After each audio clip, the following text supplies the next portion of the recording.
കേരളത്തിൽ കിട്ടേണ്ട പല വികസന പ്രോജക്റ്റുകളും സെൻട്രൽ ഗവൺമെന്റ് തടയുന്നു എന്ന് പറഞ്ഞിട്ട് ഇവിടുത്തെ ഒരു അലിഗേഷൻ ഉണ്ടല്ലോ. അതായത് പല പ്രോജക്റ്റും ഇൻക്ലൂഡിങ് സിൽവർ ലൈൻ ആയിക്കോട്ടെ, അല്ലെങ്കിൽ എന്താ പറയുക മെട്രോയുടെ ഫണ്ടിങ് ആയിക്കോട്ടെ, ഈവൻ നമ്മുടെ കാശ് കിട്ടാനുള്ള ടാക്സ് ഭാഗമായിട്ട് വരുന്നത് ഇതെല്ലാം സാറ് കാണുന്നതാണല്ലോ. സമയം എന്തായി? അവിടെ എൻ്റെ കക്ഷി വന്നു. എനിക്ക് ഇവിടെ പ്രധാനമന്ത്രിയുടെ പരിപാടി പങ്കെടുക്കാൻ.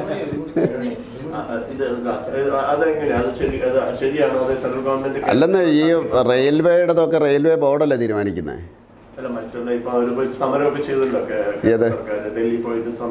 ഈ റെയിൽവേ ബോർഡിനെ പറ്റി അറിയാമല്ലോ. അവിടെ അവർ ഒരു ശാസ്ത്രീയമായിട്ടുള്ള സംവിധാനമാണ്. അതിന് ഗവൺമെൻറ്റിന് വലിയ പങ്കില്ല.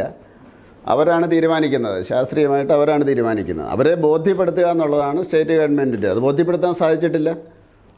അപ്പോൾ അതുകൊണ്ട് സിൽവർ ലൈൻ ആണ് ജനങ്ങളും എതിരാണ്.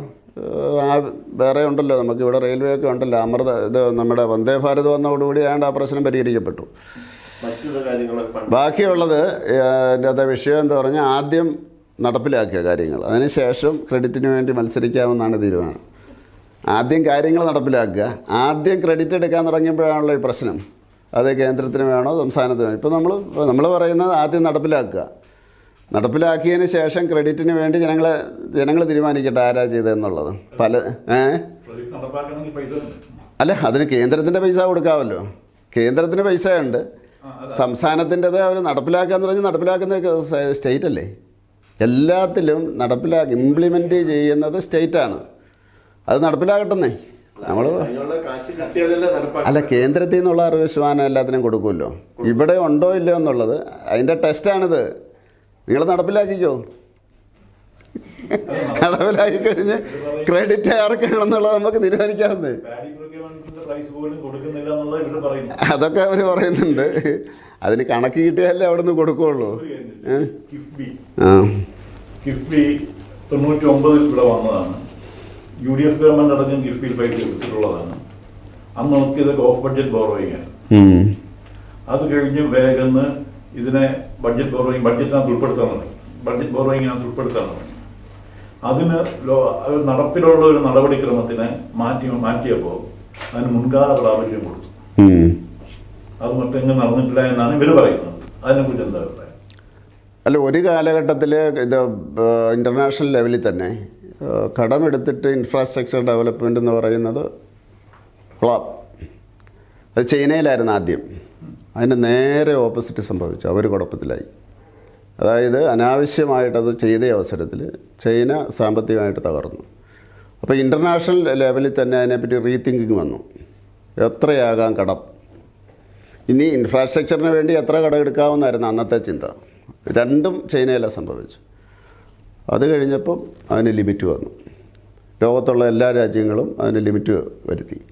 അല്ലെങ്കിൽ സാമ്പത്തികമായിട്ട് രാജ്യം തന്നെ തകരുന്നു. അപ്പോൾ അങ്ങനെ വരുന്നപ്പോഴത്തേക്കും ആ രീതിയിലുള്ള തീരുമാനങ്ങൾ എല്ലാ രാജ്യങ്ങളും എടുത്തു. ഇന്ത്യയിലും കടമെടുക്കുന്നത് അതിനൊരു ലിമിറ്റ് വന്നു. ഇവിടെ അറിയാമല്ലോ, കേരളത്തിലെ അവസ്ഥ അറിയാമല്ലോ. മണിപ്പൂരിന്റെ കാര്യം സാർ പറഞ്ഞപ്പം, മണിപ്പൂരിൽ പക്ഷെ അവിടെ ഒരു ലോ ആൻഡ് ഓർഡർ ഇഷ്യൂ ഉണ്ട്. അതായത് ഒരു ചർച്ച് വന്ന് തകർക്കുന്നു, അല്ലെങ്കിൽ ചർച്ച അടിച്ചു പൊളിക്കുന്നു, അതിൻ്റെയൊക്കെ വിഷ്വൽസ് ഒക്കെ നമ്മൾ കാണും. അപ്പൊ അതൊരു മതപരമായ ഇഷ്യൂ അല്ലായിരിക്കും, ഒരു ജാതിപരമായ ഇഷ്യൂ ആയിരിക്കും. പക്ഷേ ഒരു ലോ ആൻഡ് ഓർഡർ എല്ലാവരും സമ്മതിക്കുന്നുണ്ടല്ലോ.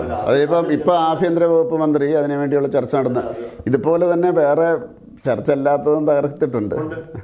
അതിൻ്റെ വീഡിയോ ഒക്കെ ഉണ്ട്. പക്ഷെ അതങ്ങനെ വരുന്നില്ല. അതൊരു പർപ്പസ് വെച്ചുകൊണ്ടാണ് ഇതൊക്കെ കാണിക്കുന്നത്. മറ്റേത് ഞാൻ പറഞ്ഞില്ലേ, ഇവരുടെ 1993 തുടങ്ങി, 92 തുടങ്ങി, 93 അവസാനിച്ചു. അന്ന് ഞാൻ അവിടെ പോയിട്ടുള്ളതാണ്. ഇത് മെയ് മാസത്തിൽ തുടങ്ങി, 92 മെയ് മാസത്തിൽ തുടങ്ങി.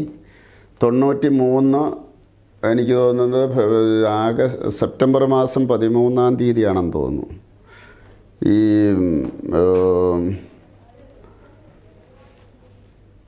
150 കുക്കികൾ ഒരു ദിവസം കൊല്ലപ്പെട്ട അതിനൊരു പ്രത്യേക ഡേ ആയിട്ടുണ്ട്.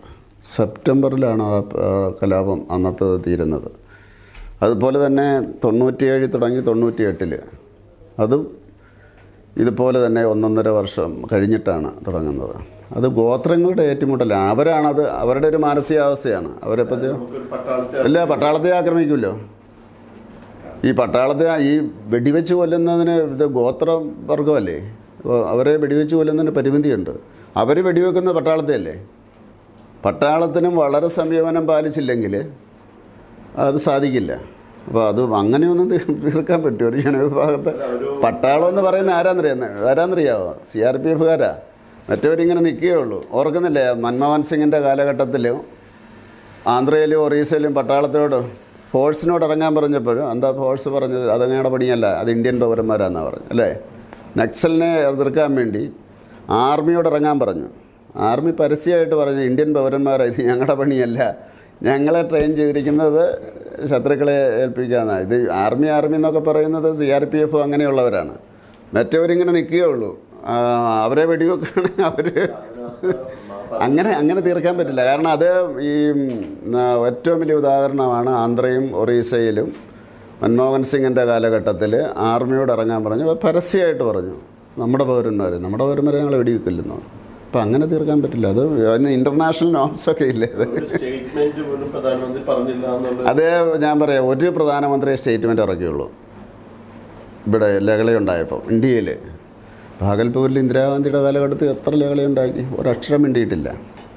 രാജീവ് ഗാന്ധി മാത്രമേ പറഞ്ഞുള്ളൂ. അതിന് ശേഷം പിന്നെ 2000 പേരെ മറ്റോ മരിച്ചു, വലിയ മരം വീഴുമ്പം ഇതുണ്ടാകുന്നുള്ള. ഇതേ സമയത്ത് ഫ്രാൻസിൽ നടന്നല്ലോ ലഹളയുണ്ടായില്ലേ? അവിടുത്തെ പ്രസിഡന്റ് ഒരക്ഷരം മിണ്ടിയില്ലല്ലോ. ലോകത്ത് ഒരു രാജ്യത്തും അവരുടെ രാജ്യത്ത് ജനങ്ങൾ തമ്മിലുള്ള ഇതിൽ അവർ പറയില്ല. ഒരു വാക്ക് തെറ്റിക്കഴിഞ്ഞാൽ വീണ്ടും തീയാവും. അപ്പം അതുകൊണ്ട് രാജീവ് ഗാന്ധി മാത്രമേ പറഞ്ഞിട്ടുള്ളൂ. അത് വലിയ ദുരന്തമായി.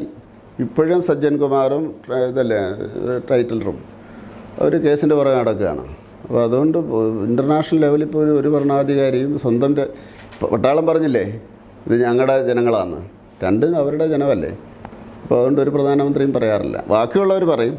പിന്നെ ഇല്ല, ഇത് തീർന്നു കഴിയുമ്പം ഇന്ദിരാഗാന്ധിയും ഒക്കെ അന്ന് വലിയൊരു ഉപദേശവും ശക്തമായതാക്കിയത് എല്ലാം പരിഹരിച്ച് കഴിയുമ്പോൾ അത് ചെയ്യുമായിരുന്നു. നെഹ്റുവിൻ്റെ കാലത്തും ഇന്ദിരാഗാന്ധിയുടെ കാലത്തും എല്ലാം അങ്ങനെ ചെയ്തിട്ടുണ്ട്. പിന്നെ നരസിംഹറാവു ഒന്നും മിണ്ടുകയില്ലായിരുന്നു.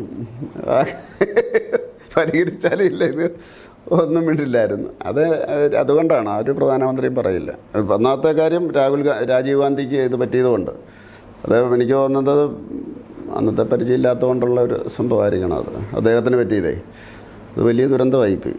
അപ്പോൾ അത് ഒരു പ്രധാനമന്ത്രി വേറെ വിദേശത്തൊന്നും പറയാറില്ല. കേരള രാഷ്ട്രീയത്തിൽ ഇപ്പോൾ ക്രിസ്ത്യൻസ് ട്രഡീഷണലി കോൺഗ്രസിന്റെ ഒരു ലോയൽ വോട്ട് ബാങ്ക് ആയിരുന്നു. ആ ലോയൽറ്റി ഷിഫ്റ്റ് ചെയ്തിട്ട് എന്തിനാ ക്രിസ്ത്യൻ കമ്മ്യൂണിറ്റി BJPയിലേക്ക് വരണം എന്നുള്ളൊരു ചോദ്യത്തിന് എന്താ ഉത്തരം? വികസനത്തിന് വേണ്ടിയുള്ള ഒരു ഷിഫ്റ്റിംഗ് അല്ല, അത് വേറൊന്നുമല്ല. അത് അതായത് നരേന്ദ്രമോദി മുന്നോട്ട് വെക്കുന്ന ഒരു വികസനം. വേറൊരു കാര്യം ഞങ്ങൾ ശ്രദ്ധിച്ചിട്ടുള്ളത്, ഈ വിദേശത്ത് പോകുന്നില്ലേ അവരെല്ലാം തന്നെ അവരുടെ വീട്ടിലേക്ക് വിളിച്ച് പറയുന്നുണ്ട് മോഡിക്ക് വോട്ട് ചെയ്യണം. കാരണം അവിടെ ഇന്ത്യക്ക് കിട്ടുന്ന, മോഡിക്ക് കിട്ടുന്നല്ല, ഇന്ത്യക്ക് കിട്ടുന്ന ഒരു പ്രാധാന്യമുണ്ടല്ലോ. പല വീട്ടുകാരും പറഞ്ഞിട്ടുണ്ട്. മോൻ വിളിച്ച് പറഞ്ഞു മോഡിക്ക് വോട്ട് ചെയ്യണം, ഇതുവരെ ഞങ്ങൾ ചെയ്തിട്ടില്ല, ഇപ്രാവശ്യം ചെയ്യും. അത് ഇന്ത്യക്ക് കിട്ടുന്ന ഒരു പ്രാധാന്യത്തിൻ്റെയാണ്. അപ്പോൾ അതുകൊണ്ട് അതൊരു പ്രധാനപ്പെട്ട ഘടകമാണ്. പിന്നെ വികസനവും അതൊരു പ്രധാനപ്പെട്ട ഘടകമായിട്ട് അങ്ങനെ യാഥാർത്ഥ്യമായിട്ട് വരുന്നതാണ്. ഞങ്ങൾക്ക് അനുഭവപ്പെട്ടാണത്. പല വീടുകളിൽ നിന്ന് ഇങ്ങോട്ട് പറഞ്ഞു, നമ്മൾ പ്രതീക്ഷിക്കാത്ത അവിടുന്ന് വിളിച്ച് പറഞ്ഞു നിങ്ങൾ മോഡിക്ക് വോട്ട് ചെയ്യണം.